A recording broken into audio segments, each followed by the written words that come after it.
Aku disingkirkan dari rumah tanggaku sendiri, dianggap tak pantas oleh mertua, lalu ditinggalkan suami yang memilih majikannya. Tapi di hari pernikahan mewah mereka, justru aku yang berdiri di tengah panggung dan mengubah pesta jadi aib yang tak akan mereka lupakan seumur hidup. Namaku Raina. Aku lahir dan besar di Bandung, kota yang selalu sibuk dengan hiruk-pikuk jalanan dan dinginnya udara pegunungan yang kadang menusuk tulang. Dari kecil, aku terbiasa dengan hidup sederhana. Ayahku hanya seorang sopir angkot, ibuku membuka warung kecil di depan rumah. Kesederhanaan itu mengajariku untuk tidak banyak menuntut. Selama ada atap untuk berteduh dan sepiring nasi hangat, hidup sudah pantas disyukuri. Mungkin karena itulah aku bisa menerima segala kekurangan dalam rumah tanggaku dengan Fahri. Suamiku bekerja di sebuah perusahaan properti, dan aku sendiri mengajar les privat untuk anak-anak tetangga agar bisa membantu menutup kebutuhan. Kami tinggal di sebuah rumah kontrakan kecil di pinggiran kota. Bukan rumah yang mewah, tapi cukup nyaman untuk menjadi tempat pulang. Namun belakangan ini, rumah itu terasa dingin. Bukan karena cuaca Bandung yang makin menusuk di malam hari, melainkan karena sikap Fahri yang perlahan berubah. Dulu, ia selalu pulang dengan senyum, membawa cerita tentang pekerjaannya, atau sekadar menanyakan hari-hariku. Kini, setiap kali pintu terbuka dan langkah kakinya terdengar, hanya keheningan yang menyambut. Ia lebih sering memandangi ponselnya daripada wajahku. Awalnya, aku berusaha menolak pikiran buruk. Mungkin dia lelah, mungkin pekerjaannya sedang berat. Begitu alasan yang terus kuulangi dalam hati. Tapi semakin hari, semakin nyata jarak di antara kami. Ia pulang larut malam, terkadang dengan aroma parfum asing yang tak pernah aku pakai. Aku sempat menanyakan, meski dengan suara bergetar. "Mas, kenapa akhir-akhir ini sering pulang telat? Capek kerja ya?" Fahri hanya menghela napas, lalu menjawab singkat, "Banyak proyek baru." "Jangan banyak tanya, Rai." Jawaban itu seperti palu yang memukul dadaku. Bukan karena katanya kasar, tapi karena aku bisa merasakan tembok yang mulai ia bangun di antara kami. Tetangga-tetangga mulai berbisik. Aku mendengar namanya disebut-sebut bersama seorang perempuan lain, majikan sekaligus atasannya di kantor, Claudia, seorang janda kaya yang dikenal glamor. Awalnya aku menepis. Mana mungkin?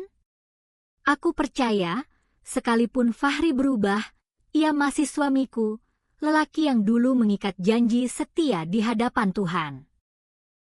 Namun semakin aku berusaha menutup telinga, semakin keras pula bisikan itu menyelinap. Seperti riak kecil yang makin lama makin deras, sampai akhirnya menenggelamkanku dalam kegelisahan. Mertuaku, Bu Hamdana, juga tidak banyak membantu. Sejak awal pernikahan, ia tak pernah benar-benar menerimaku. Katanya aku hanya perempuan kampung yang tak sepadan dengan anaknya. Ia sering meremehkan caraku berpakaian, caraku berbicara, bahkan caraku mengatur rumah tangga. Aku sudah berusaha sabar, berharap waktu bisa melunakkan hatinya. Tapi nyatanya, setiap kesempatan ia gunakan untuk merendahkanku. Di hadapan Fahri, aku berusaha kuat. Aku tidak mau terlihat rapuh, meski sebenarnya hatiku retak sedikit demi sedikit.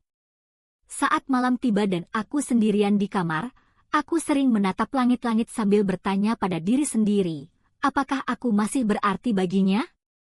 Apakah cintanya sudah benar-benar habis? Hidup di Bandung yang ramai ternyata tak mampu meredakan sepi dalam hatiku. Jalan Braga mungkin tetap dipenuhi tawa turis, kafe-kafe tetap berdenyut dengan musik, tapi di dalam dadaku hanya ada keheningan yang menusuk. Aku merasa seperti orang asing di rumahku sendiri. Namun satu hal yang kupelajari dari hidup sederhana sejak kecil adalah, aku bisa terluka, tapi aku tidak boleh kalah. Untuk sementara, aku menyembunyikan luka ini, menutupinya dengan senyum palsu di depan orang lain. Tapi jauh di dalam hati, aku tahu badai besar sedang mendekat. Dan entah bagaimana, aku harus siap menghadapinya. Hari itu Bandung diguyur hujan deras sejak pagi. Aku baru saja selesai mengajar les ketika seorang tetangga menyodorkan amplop kepadaku. Ini, Rai, tadi kurir salah antar ke rumahku. Harusnya untuk kamu. Aku menerima amplop putih itu dengan heran. Di bagian depan tercetak jelas namaku, Raina Pratiwi. Tanganku gemetar ketika membuka lipatan emas di dalamnya. Dan di sanalah aku melihatnya, sebuah undangan pernikahan mewah dengan huruf timbul yang berkilau. Nama pengantin pria, Fahri Ardiansyah. Nama pengantin perempuan, Claudia Wijaya. Dunia seketika berputar.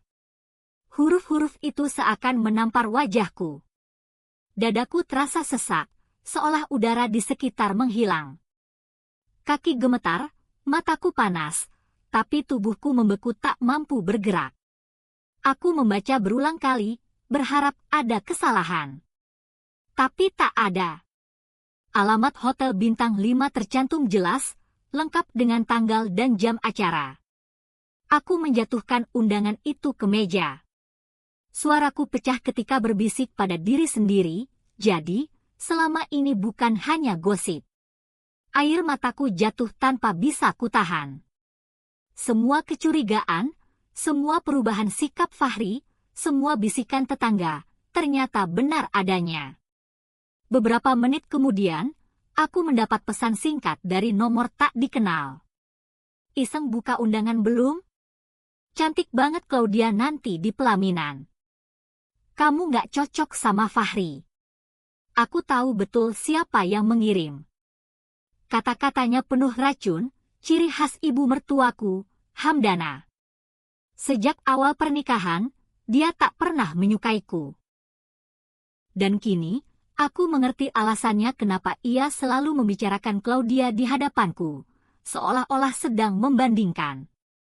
Rupanya, ia merencanakan semua ini sejak lama.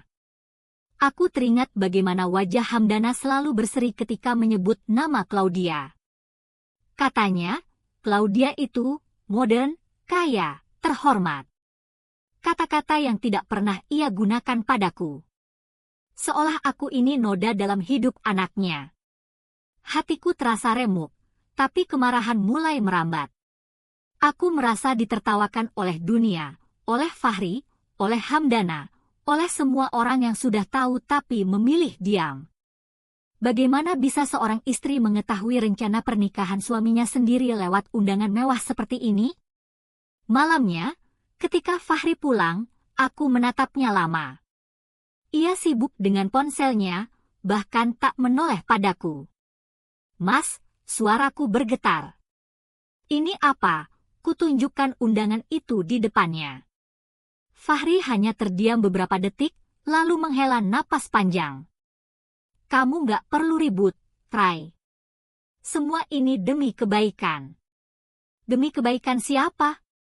Mas? Atau ibu? Claudia bisa bantu keluarga kita. Dengan dia, masa depan lebih terjamin. Kalimat itu menusukku lebih dalam daripada pengkhianatan itu sendiri.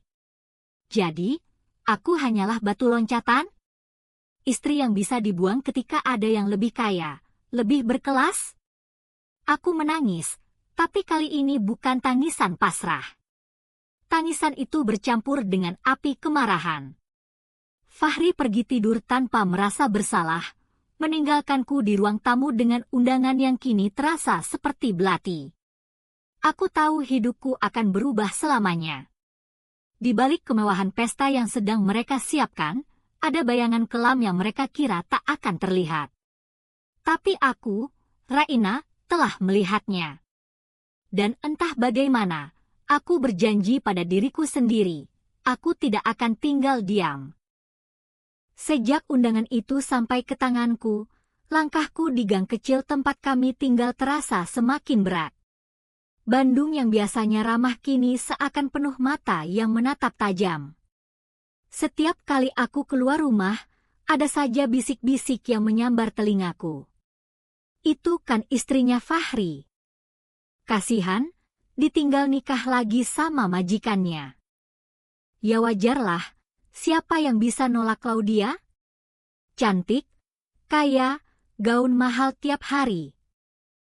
Kata-kata itu seperti duri yang menusuk, satu persatu menancap tanpa ampun. Aku menunduk, pura-pura tak mendengar, tapi wajahku panas.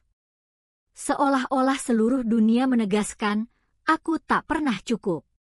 Aku mencoba tetap menjalani hari-hari seperti biasa, memberi les pada anak-anak tetangga. Namun bahkan orang tua mereka pun tak bisa menyembunyikan sorot iba bercampur ejekan. Ada yang sengaja berbisik, tapi keras agar ku dengar. Ah, Raina itu polos sekali. Gimana mau melawan Claudia? Di rumah, keadaannya tak lebih baik. Aku mendengar kabar bahwa keluarga besar Fahri sudah tahu rencana pernikahan ini jauh sebelum aku mengetahuinya. Mereka diam, bahkan ada yang mendukung dengan alasan demi masa depan. Masa depan siapa? Bukan masa depanku. Aku merasa terjebak di antara dua dunia, satu dunia yang menganggapku tidak layak, dan dunia lain yang hendak menyingkirkanku. Suatu sore, aku nekat datang ke rumah Hamdana. Hatiku penuh amarah, tapi aku ingin jawaban. Ia menyambutku dengan senyum dingin. Kenapa datang, Raina? Bukannya sudah jelas posisimu? Aku bergetar menahan diri. Bu, aku ini masih istri sah Fahri. Kenapa ibu mendukung dia menikah lagi? Hamdana terkekeh, tatapannya menusuk. Istri sah? Kamu pikir status itu cukup?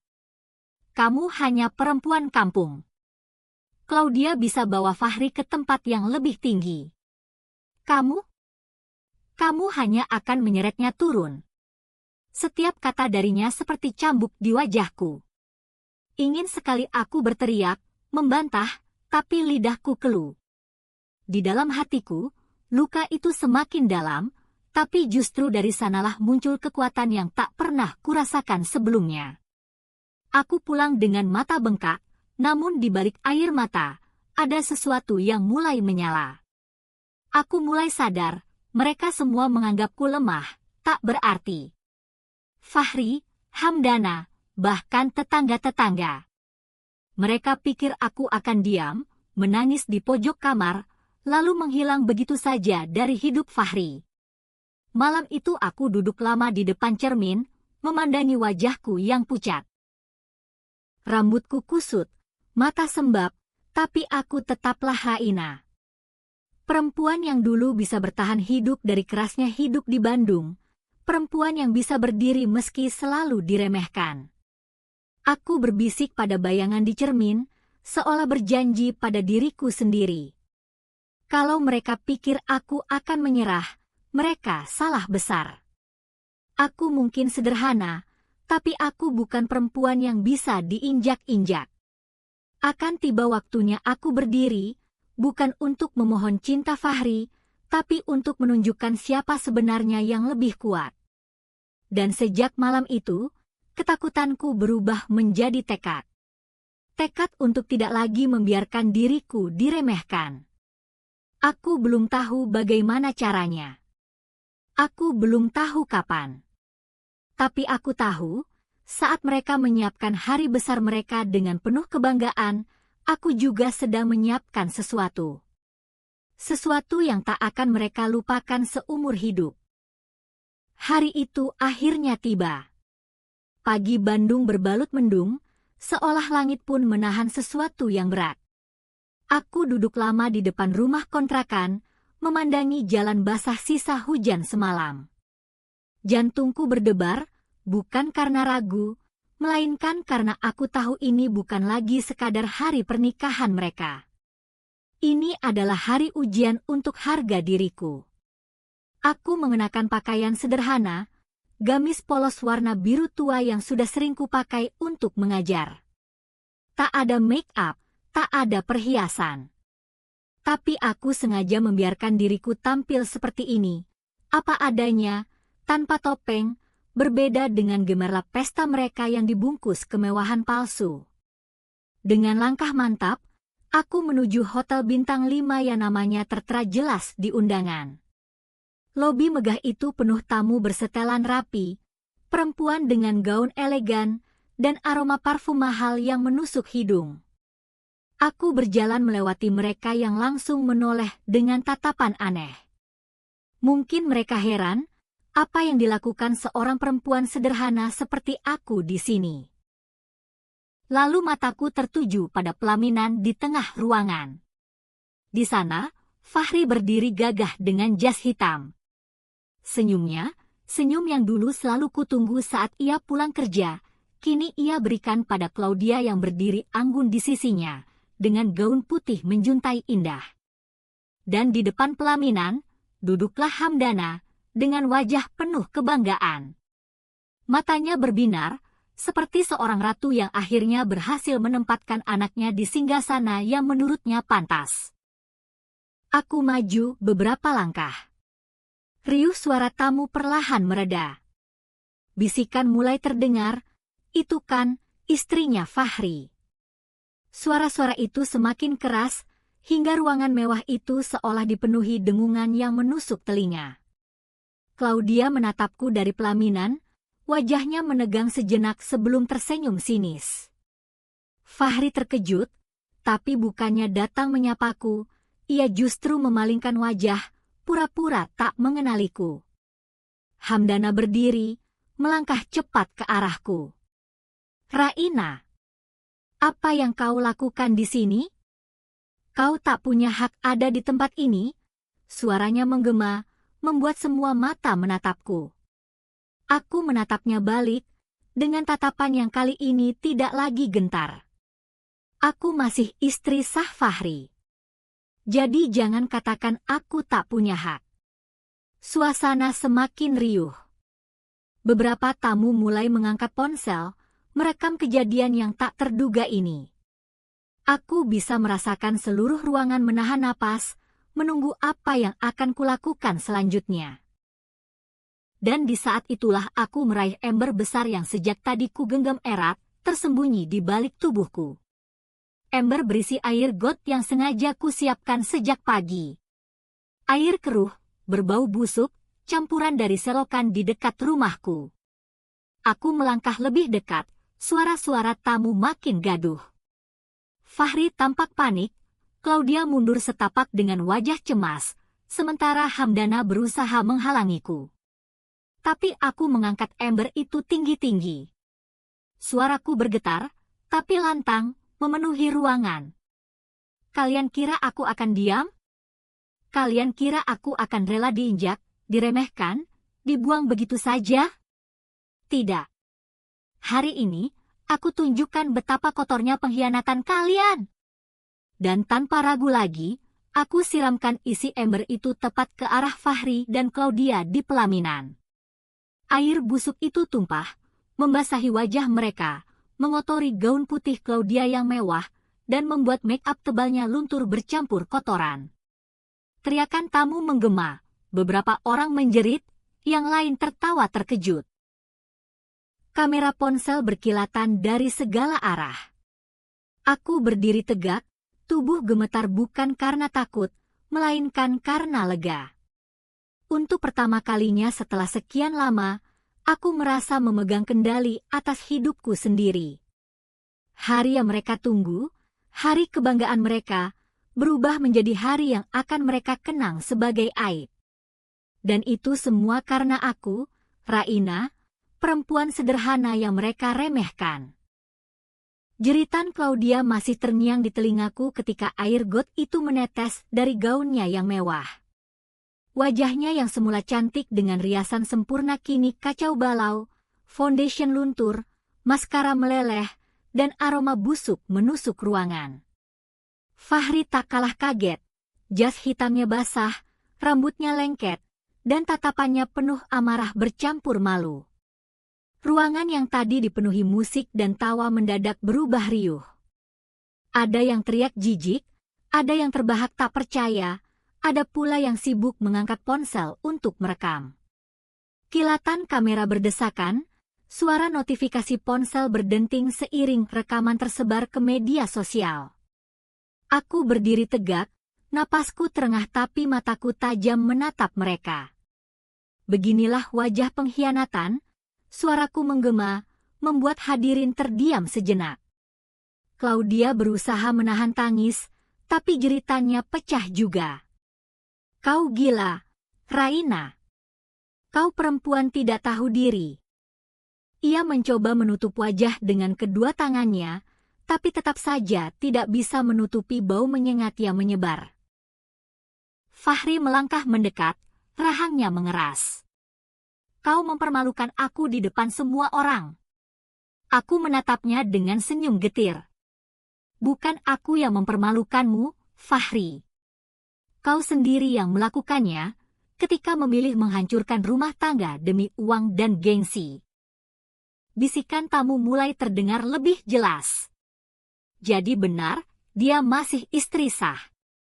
Ya ampun, berani sekali dia datang ke sini. Pantas saja, dari awal memang aneh, suami masih punya istri kok nikah lagi. Hamdana maju dengan wajah pucat, berbeda dari senyum angkuh yang tadi kulihat. Raina, cukup. Kau sudah kelewatan. Aku menatapnya dingin. Kelewatan? Justru selama ini ibu yang kelewatan, meremehkanku, merencanakan semua ini di belakangku. Hari ini aku hanya mengembalikan apa yang kalian buang padaku. Aku bisa melihat bagaimana kebanggaan yang ia bangun runtuh seketika. Semua tamu yang tadinya ia undang untuk menyaksikan keagungan, keluarganya kini menatap dengan jijik dan heran. Claudia akhirnya tak tahan lagi. Ia menjerit, berlari keluar ruangan sambil menyeret gaunnya yang kotor. Beberapa tamu mengikuti, mencoba menenangkannya, tapi kamera ponsel tetap menyorotinya tanpa ampun. Fahri mengejar, meninggalkanku berdiri sendirian di tengah aula megah itu. Namun aku tidak merasa sendirian. Untuk pertama kalinya, aku merasa ditemani oleh keberanian yang selama ini terkubur.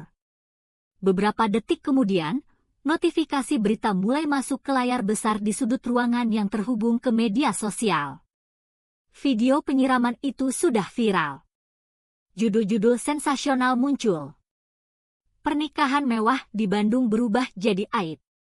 Istri sah datang, suami dan pelakor disiram air got.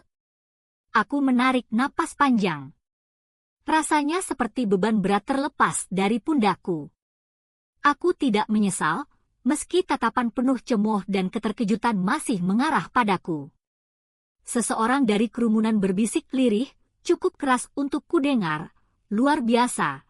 Akhirnya ada juga perempuan yang berani melawan. Kata-kata itu mengalir masuk ke dadaku seperti obat penenang. Aku melangkah keluar dari aula dengan kepala tegak. Di belakangku, pesta itu hancur, reputasi Claudia tercoreng, dan nama keluarga Hamdana terpuruk. Semua yang mereka bangun dengan kemewahan dan kebohongan kini runtuh oleh seember air got. Aku tahu malam ini mereka akan membenciku lebih dari sebelumnya. Tapi aku juga tahu, mereka takkan pernah bisa menghapus aib ini. Setiap orang yang hadir, setiap kamera yang merekam, menjadi saksi bahwa aku, Raina, perempuan sederhana yang mereka anggap tak berharga, berhasil membalikan panggung mereka menjadi kubur kehormatan mereka sendiri. Aku keluar hotel sambil menahan senyum getir. Untuk pertama kalinya setelah sekian lama, aku merasa bebas. Hari ini bukan hanya tentang mempermalukan mereka. Hari ini adalah tentang menemukan kembali diriku, perempuan yang selama ini mereka kira lemah, ternyata bisa berdiri tegak dan melawan. Keesokan paginya, Bandung seolah punya satu cerita saja, penyiraman air got di pernikahan mewah. Saat aku membuka ponsel bututku, notifikasi pesan dan panggilan tak terjawab berderet panjang. Grup WhatsApp keluarga, tetangga, Bahkan murid-murid lesku ramai membicarakannya. Video itu menyebar kemana-mana. Wajah Claudia yang kacau, jas basah Fahri, dan teriakanku yang lantang di tengah aula hotel, semua terekam jelas. Judul-judul berita online pun tak kalah heboh. Pesta pernikahan mewah berakhir aib. Istri sah bongkar perselingkuhan di tengah acara. Awalnya aku sempat gemetar membaca semua itu. Bagian dari diriku masih takut akan cibiran. Tapi yang terjadi justru sebaliknya, banyak komentar yang mendukungku. Salut sama Ibu Raina, perempuan kuat. Pelakor dan keluarganya pantas dapat malu begitu. Semoga Raina dapat hidup yang lebih baik tanpa suami pengkhianat. Aku terdiam lama, air mataku mengalir, tapi bukan lagi air mata putus asa. Kali ini, rasanya seperti beban yang lama kupikul akhirnya diangkat dari pundakku. Sementara itu, aku mendengar kabar bahwa Claudia memilih bersembunyi. Investor yang tadinya siap bekerja sama dengannya mundur karena takut terseret skandal. Reputasinya yang dibangun dengan glamor runtuh hanya dalam semalam. Fahri pun tak lebih baik. Di kantor, ia jadi bahan olok-olok. Bagaimana tidak? Semua orang tahu ia masih suami sahku ketika mencoba menikah lagi secara mewah. Dan yang paling pahit, keluarganya sendiri mulai menjauh. Hamdana? Perempuan itu kini jadi bahan tertawaan. Semua tamu undangan yang ia undang dengan bangga untuk menyaksikan kejayaan keluarganya justru pulang dengan cerita memalukan. Namanya tercoreng, bukan hanya di kalangan keluarga besar, tapi juga di masyarakat yang dulu ia banggakan. Aku, Raina, yang dulu diremehkan, kini justru dipandang berbeda. Beberapa orang datang ke rumah kontrakan, bukan untuk mengejek, tapi untuk memberi semangat. Bahkan ada seorang tamu undangan yang ternyata seorang pengusaha, menawariku pekerjaan sebagai pengajar tetap di lembaga kursusnya. Ibu punya keberanian, itu kualitas yang jarang, katanya. Aku menerima tawaran itu. Rasanya seperti awal baru, bukan lagi bergantung pada suami atau mertua, melainkan pada diriku sendiri. Malam itu aku duduk di teras rumah, memandangi langit Bandung yang dipenuhi bintang. Udara dingin menusuk, tapi hatiku hangat. Untuk pertama kalinya dalam waktu lama, aku bisa bernapas lega tanpa bayang-bayang ketakutan. Aku berbisik pelan pada diriku sendiri. Aku kalah cinta, tapi aku menang harga diri. Dan itu lebih berharga dari segalanya. Fahri pernah menjadi rumahku, tapi kini aku tahu, rumah sejati adalah diriku sendiri, tempat aku bisa berdiri tanpa harus menunduk pada siapapun. Dan dari abu penghinaan yang mereka taburkan, aku bangkit, lebih kuat daripada yang pernah mereka bayangkan.